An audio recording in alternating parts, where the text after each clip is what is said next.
आज की हमारी कहानी इस दुनिया के पहले स्पेस वॉक करने वाले इंसान के बारे में है, एलेक्सी लियोनोव, जिन्होंने 18 मार्च 1965 को पूरे 12 मिनट और 9 सेकंड के लिए स्पेस वॉक करा और ऐसा करने वाले ये दुनिया के पहले इंसान बने। लेकिन इस अंतरिक्ष की यात्रा से पहले एलेक्सी और उनके साथी पवेल को कई मुश्किलों का सामना करना पड़ा, जो कि हम आज इस कहानी में जानेंगे।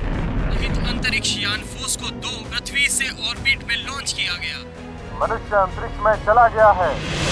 एलेक्सी, जो सोवियत यूनियन के सबसे बेहतरीन फाइटर पायलट में से एक हैं, एक फाइटर प्लेन को उड़ाते वक्त उसके इंजन में आग लग जाती है, जिस वजह से ग्राउंड पर मौजूद उसके साथी उसे इजेक्शन के ऑर्डर देते हैं। अनफॉर्चुनेटली एलेक्सी के फाइटर प्लेन की इजेक्शन सेफ्टी पिन उसकी टीम ने हटाई नहीं थी, जिस वजह से वो उड़ते प्लेन से बाहर नहीं निकल पाता। तभी एलेक्सी को एक रनवे नजर आता है और वो अपने प्लेन के इंजन को बंद करता है, जिससे प्लेन काफी तेजी से नीचे गिरने लगता है। एक पर्टिकुलर डिस्टेंस पर आकर एलेक्सी इंजन को रिस्टार्ट कर जमीन की तरफ तेजी से बढ़ते हुए एक रफ लैंडिंग करता है, जिससे प्लेन की हालत और उसकी जान दोनों बच जाती है। एलेक्सी प्लेन से निकलते वक्त अपने साथी को इजेक्शन सेफ्टी पिन देता है, जिसे वो निकालना भूल गया था। उसी दौरान जनरल कैमेनिन वहां आ जाता है, जो एलेक्सी के इस हैरत अंगेज कारनामे को देख काफी खुश होता है। असल में उसे एलेक्सी जैसे पायलट की जरूरत थी, जो कैसी भी तनावपूर्ण स्थिति में सही फैसला ले सके।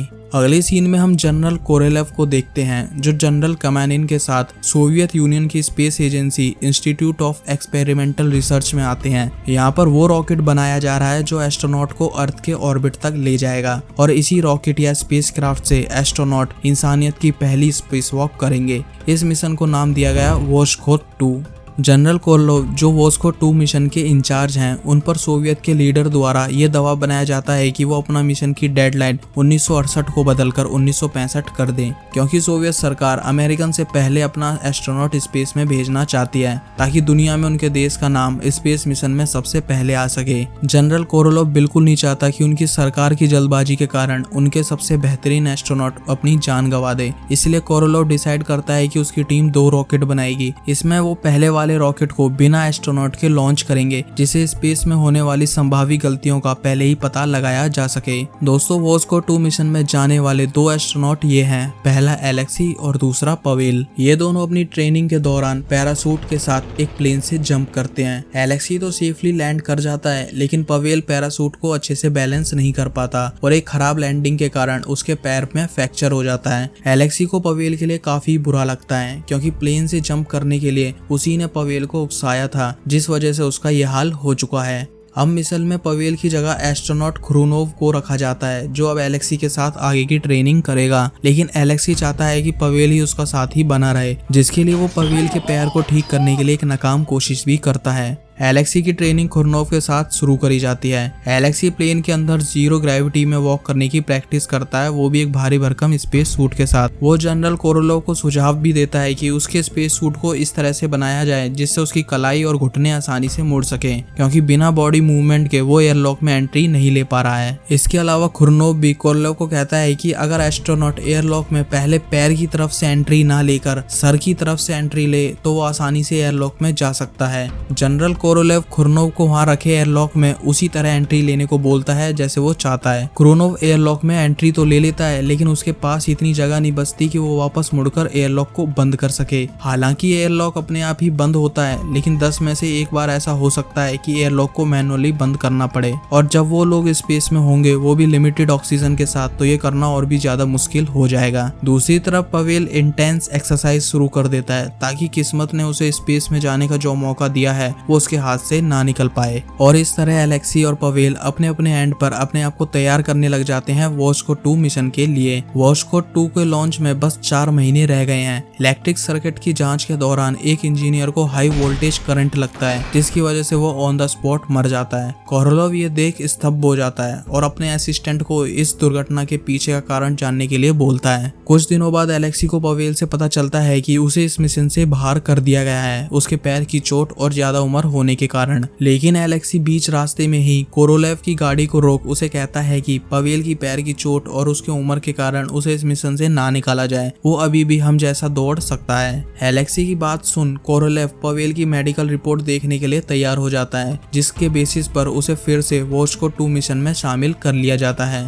दोस्तों, कई दिनों की कड़ी मेहनत के बाद टेस्टिंग के दौरान एलेक्सी स्पेस सूट के साथ एयरलॉक में अच्छे से एंट्री लेने में कामयाब हो जाता है। वो दिन भी आ जाता है जिस दिन वो अपने रॉकेट का पहला प्रोटोटाइप अर्थ के ऑर्बिट में बिना किसी एस्ट्रोनॉट के भेजेंगे, जिससे उन्हें इस बात की संतुष्टि हो जाएगी कि उनके बनाया हुआ रॉकेट स्पेस में जाने लायक है या नहीं। रॉकेट लॉन्च होता है जो कि सक्सेसफुली अर्थ के ऑर्बिट में पहुंच भी जाता है, लेकिन अनफॉर्चुनेटली अर्थ पर मौजूद साइंटिस्ट का कुछ ही देर में टेस्टिंग मॉड्यूल से कनेक्शन लॉस्ट होता है और उन्हें एक आग का मलबा अर्थ पर गिरते हुए नजर आता है, यानी कि उनके रॉकेट का प्रोटोटाइप फेल हो चुका है, जिसका मतलब ये है वो अभी एस्ट्रोनॉट को उस रॉकेट में स्पेस में नहीं भेज सकते। कोरोलेव सोवियत यूनियन के प्रेसिडेंट से मिलता है उन्हें ये बताने के लिए कि उनका पहला टेस्टिंग मॉड्यूल फेल हो चुका है और उन्हें अब तक इसका फेल होने का कारण भी समझ नहीं आया है, जिस वजह से वो सरकार के दिए हुए डेडलाइन में वॉस्को 2 को लॉन्च नहीं कर पाएंगे। लेकिन प्रेसिडेंट कोरोलेव पर प्रेशर बनाता है कि वो दोनों एस्ट्रोनॉट को उसी रॉकेट में भेज दे जो अब बनकर तैयार है, बाकी अब जो होगा वो देखा जाएगा। प्रेसिडेंट किसी भी कीमत पर अमेरिका से पहले स्पेस वॉक करवाना चाहता है, चाहे इसमें उसके एस्ट्रोनॉट की जान ही क्यों ना चली जाए। और दोस्तों, वो दिन भी आ जाता है जब इतिहास के पन्नों में एक नया चैप्टर जोड़ा जाएगा। एलेक्सी और पवेल तैयार है उस रॉकेट में जाने के लिए जो उन्हें स्पेस में ले जाने वाला है। उन दोनों का रॉकेट की तरफ बढ़ रहा हर कदम जनरल कोरोलेव को झंझोर रहा है। एलेक्सी और पवेल को रॉकेट में बिठाया जाता है। जनरल कोरोलेव अपने साथियों के साथ कंट्रोल रूम में जाते हैं। रॉकेट के लॉन्च की तैयारी करी जाती है। कोरोलेव दोनों एस्ट्रोनॉट को माइक पर ऑल द बेस्ट कहता है और रॉकेट अर्थ के ऑर्बिट के लिए अपनी उड़ान भरता है। देखते ही देखते वॉस्को 2 अर्थ के ऑर्बिट में पहुंचकर अपना पहला इजेक्शन फेज खत्म करता है और एलेक्सी और पवेल अपने आप को अर्थ के ऑर्बिट में पाते हैं। 18 मार्च 1965 को मॉस्को से 2 एस्ट्रोनॉट वॉस्को 2 के जरिए स्पेस में जा चुके हैं। ये खबर पूरी दुनिया में फैल जाती है। अगले फेज में एयरलॉक को तैनात किया जाता है, जिसके जरिए एलेक्सी स्पेसक्राफ्ट से बाहर स्पेस में निकलेगा।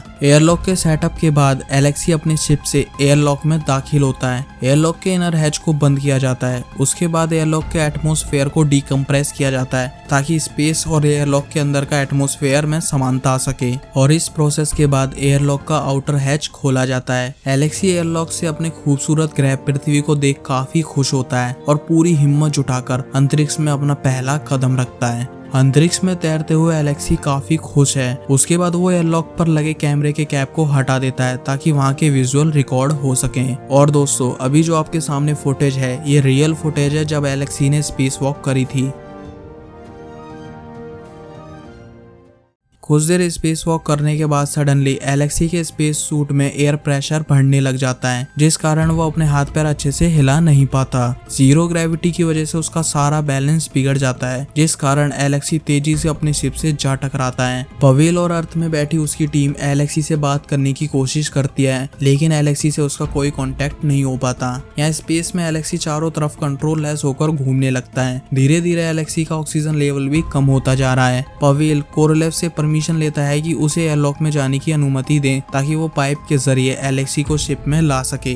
जनरल कमानिन ऐसा करने के लिए मना करता है क्योंकि एयरलॉक में जाने के बाद अर्थ पर बैठे सभी साइंटिस्ट का पवेल से संपर्क टूट जाएगा और दुर्भाग्यवश अगर कोई घटना हो गई तो दोनों एस्ट्रोनॉट वहीं अंतरिक्ष में मर जाएंगे। लेकिन इस रिस्क पर भी कोरोलेव सिर्फ एलेक्सी को बचाने के लिए पवेल को एयरलॉक में जाने की अनुमति दे देता है। पवेल एयरलॉक में जाने की तैयारी करता है, लेकिन तभी एलेक्सी जैसे तैसे करके अपने आप को एयरलॉक के बाहरी हैच तक ले आता है और एक बार फिर पवेल और बाकी सभी लोगों को एलेक्सी की झलक देखने को मिलती है। लेकिन तभी उनका स्पेसक्राफ्ट डेड जोन में चला जाता है। डेड जोन में जाने का मतलब यह है कि अभी स्पेसक्राफ्ट उस एरिया में है जहां से उनका जमीनी संपर्क पूरी तरह से टूट चुका है। अब पवेल और एलेक्सी को मिलकर ही इस समस्या से निकलना होगा। एलेक्सी पैरों की तरफ से एयरलॉक में जाने की कोशिश करता है, लेकिन स्पेस सूट के अकड़ जाने की वजह से वो ऐसा कर नहीं पाता। एलेक्सी एयरलॉक पर लगे कैमरे को पहले अंदर डालता है और फिर अपने सर की तरफ से एयरलॉक में एंट्री ले लेता है। पवेल अंदर से एयरलॉक को बंद करता है। दोस्तों आपको याद होगा कि एयरलॉक के इस तरह से बंद होने की प्रोबेबिलिटी 10 में से 9 बार है,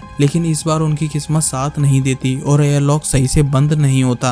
अब एलेक्सी को उस पतली सी जगह में से घूमकर मैनुअली एयरलॉक को बंद करना होगा। एलेक्सी सूट के अंदर की हवा को बाहर निकालता है, जिससे उसे कुछ फ्लेक्सिबिलिटी मिल जाती है घूमने के लिए। काफी देर की मशक्कत के बाद आखिरकार एलेक्सी घूमने में कामयाब हो जाता है और जल्दी से एयरलॉक को बंद कर देता है। अब एलेक्सी को 2 मिनट तक एयरलॉक में रहना पड़ेगा जब तक एयरलॉक प्रेशराइज्ड नहीं हो जाता। इस प्रोसेस के दौरान एलेक्सी बेहोश हो जाता है। जैसे ही एयरलॉक प्रेशराइज्ड होता है, पवेल एयरलॉक के इनर हैच को खोल एलेक्सी को स्पेसक्राफ्ट के अंदर लेकर आता है और चेस्ट पर कुछ देर दबाव डालने के बाद लकीली एलेक्सी को होश आ जाता है। कुछ देर तक वो दोनों रिलैक्स होकर बैठते हैं, तभी उनका शिप डेड जोन से भी बाहर आ जाता है और पवेल तुरंत ही अपनी और एलेक्सी की स्थिति के बारे में जमीन पर बैठे साथियों को बताता है। एलेक्सी की आवाज सुन कोरोलेव राहत की सांस लेता है। अब बारी है एयरलॉक को स्पेसक्राफ्ट से इजेक्ट करने की। इस पॉइंट पर आकर ही लास्ट प्रोटोटाइप फेल हो गया था। पवेल सारे पैरामीटर अच्छे से चेक करता है और उसके बाद एयरलॉक को सक्सेसफुली इजेक्ट कर देता है, वो भी बिना किसी नुकसान के।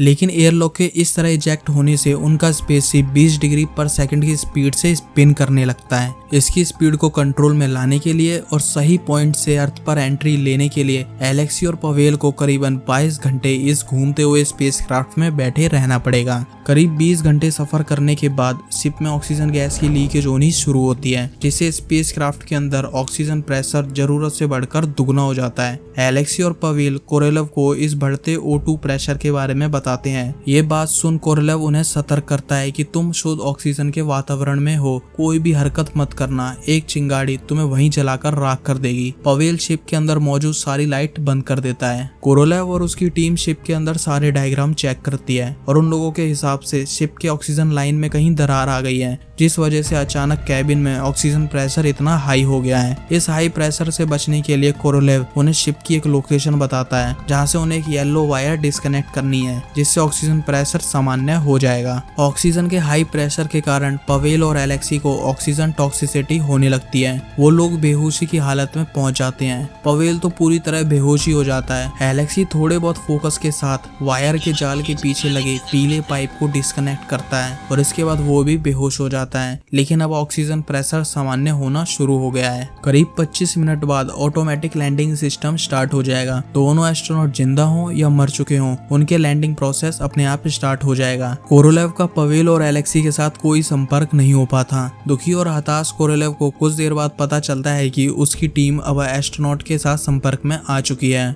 और दोस्तों, सही टाइम पर ऑक्सीजन प्रेशर सामान्य होने से एलेक्सी और पवेल की स्थिति भी सामान्य हो चुकी है। अब वो पूरी तरह तैयार है अर्थ पर लैंड करने के लिए। लेकिन अभी उनकी मुसीबत खत्म नहीं हुई है। जिस सिस्टम को उन्हें लैंड करवाना था वो फेल हो चुका है, जिसका कारण साइंटिस्ट ऑर्बिट में शिप की ज्यादा देर तक हुई स्पिनिंग को मानते हैं। अब काफी सोच विचार के बाद पवेल और एलेक्सी को मैनुअली अर्थ पर लैंडिंग करने की परमिशन दी जाती है। लेकिन इस तरह से लैंडिंग करने पर वो अर्थ के किस हिस्से पर उतरेंगे, इसका अनुमान लगाना काफी मुश्किल है। पवेल शिप को कंट्रोल कर उसकी डायरेक्शन अर्थ की तरफ करता है और वो दोनों बूस्टर के जरिए अर्थ की तरफ बढ़ना शुरू करते हैं। यहाँ अर्थ पर बैठे सभी साइंटिस्ट वॉस्को 2 के नेविगेशन के जरिए उसके लैंड होने की सारी संभावित लोकेशन को ढूंढने की कोशिश करते हैं। लैंडिंग प्रोसेस के दौरान शिप के सारे मॉड्यूल एक एक कर अलग होने लगते हैं और आग के गोले की तरह वॉस्को 2 अर्थ के एनवायरनमेंट में एंट्री लेता है। एंट्री लेने के कुछ देर बाद शिप का टेम्परेचर कम होता है और एक सेफ हाइट तक पहुंचने के बाद उनके शिप का पैराशूट खुल जाता है, जिसके जरिए पवेल और एलेक्सी एक अनजानी बर्फीली जगह पर सेफली लैंड करते हैं। अर्थ पर जिंदा पहुंचकर पवेल और एलेक्सी राहत की सांस लेते हैं। वो दोनों अपने आप को बर्फ से ढकी किसी अनजान जगह में पाते हैं। असल में उन्हें ये भी नहीं पता कि वो अपनी कंट्री में है या किसी और की। सोवियत के कई प्लेन्स और हेलीकॉप्टर अपने दोनों एस्ट्रोनॉट की तलाशी करना शुरू कर देते हैं। कोरोलेव का सफर भी अब खत्म हो चुका है, क्योंकि 3 घंटों की सर्चिंग ऑपरेशन के बाद भी उन्हें दोनों एस्ट्रोनॉट के बारे में कुछ भी पता नहीं चला है। असल बात तो ये है कि उन्हें ये भी नहीं पता कि पवेल और एलेक्सी जिंदा हैं या मर गए हैं। उनके साइंटिस्ट ये मान रहे हैं कि अर्थ में एंट्री लेते वक्त हो सकता है कि वॉस्को 2 डिस्ट्रॉय भी हो गया हो। अब बस उनकी और एस्ट्रोनॉट की एक ही उम्मीद है, पोर्टेबल ट्रांसमीटर, लेकिन वो भी ज्यादा ठंड में काम नहीं कर सकता। एलेक्सी ट्रांसमीटर के जरिए मोर्स कोड नजदीकी फ्रीक्वेंसी पर भेजता है और रात होते होते उस इलाके में मौजूद एक रेडियो ऑपरेटर उस मोर्स कोड को डिटेक्ट कर लेता है और वो समझ जाता है कि ये कोड उनके देश के उन एस्ट्रोनॉट ने भेजा है जो अभी लापता है। अगले दिन वो रेडियो ऑपरेटर कोरोलेव की टीम तक एस्ट्रोनॉट के कोऑर्डिनेट भेजता है। उस कोऑर्डिनेट के पास एक हेलीकॉप्टर पहले से वहां मौजूद है। उस हेलीकॉप्टर के पायलट को एस्ट्रोनॉट के कोऑर्डिनेट दिए जाते हैं। पायलट रात के बर्फीले तूफान में पवेल और एलेक्सी को ढूंढने की कोशिश करता है, लेकिन रात और तूफान की वजह से पायलट को कुछ भी नजर नहीं आ रहा है। दूसरी तरफ पवेल और एलेक्सी दोनों बर्फीले तूफान की वजह से बर्फ से ढक चुके हैं। उन्हें कुछ नहीं पता कि कोई उनकी मदद के लिए आएगा भी या नहीं। तभी एलेक्सी को हेलीकॉप्टर की आवाज सुनाई देती है। वो जल्दी से अपनी फ्लेयर गन ढूंढने लगता है। यहाँ पायलट वापस मुड़ने की तैयारी करते हैं क्योंकि उनके हेलीकॉप्टर में फ्यूल खत्म होने वाला है। पायलट अपने हेलीकॉप्टर को वापस मोड़ वहां से जा ही रहा होता है, तभी उसे हेलीकॉप्टर के रियर मिरर में एक फ्लेयर नजर आती है। पायलट कोरोलेव और उसकी टीम को फ्लेयर के सिग्नल की जानकारी देता है और वो लोग जल्द से जल्द उस फ्लेयर वाली लोकेशन पर पहुंचते हैं। हेलीकॉप्टर की रोशनी देख एलेक्सी और पवेल अपने हाथ तेजी से हिलाने लगते हैं। जब कोरोलेव को पता चलता है कि उसके जाबाज अंतरिक्ष यात्री जिंदा हैं, वो भावुक हो जाता है और एक कॉफी पीकर अपनी और अपनी टीम की इस जीत की खुशी मनाता है। अगले सीन में हम एलेक्सी और पवेल को प्लेन से उतरते हुए देखते हैं। एलेक्सी अपनी बेटी को वापस देख बहुत खुश होता है। एस्ट्रोनॉट के परिवार वाले, उनके साथ काम करने वाले और पूरा सोवियत इन दोनों की वापसी की खुशियां मनाता है। दोस्तों, इस तरह एक इंसान ने पहली बार स्पेस वॉक करा और इतिहास रच दिया। उम्मीद है आपको ये सच्ची कहानी अच्छी लगी होगी। इसके साथ ही आप कमेंट कर बता सकते हो जिस भी मूवी का आप एक्सप्लेनेशन देखना चाहो। बाकी मैं मिलूंगा जल्दी एक और नई बेहतरीन कहानी के साथ। जब तक के लिए बाय बाय।